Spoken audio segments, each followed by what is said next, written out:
శివభక్తుడిగా మారడం అంత ఈజీ కాదు. వాట్సాప్లో స్టేటస్ డీపీలో పెట్టుకున్నంత ఈజీ అసలే కాదు. ఎప్పుడైతే నువ్వు శివభక్తుడిగా మారాలనుకుంటావో అప్పుడే అసలైన పరీక్ష మొదలవుతుంది.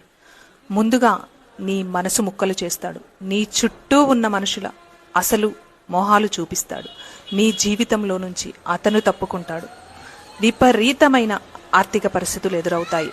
ఇక నీ జీవితం అయిపోయింది, ఇంకేం మిగల్లేదు అనేంత స్థితికి తీసుకొస్తాడు. ఇది జస్ట్ ట్రైలర్ మాత్రమే. సినిమా చాలా ఉంది. ఏంటో చెప్పనా? నువ్వు శివుణ్ణి ఎంచుకున్నావు కాబట్టి శివభక్తుడు కాలేదు. శివుడే నిన్ను ఎంచుకొని నీకు పరీక్షలు పెడతాడు.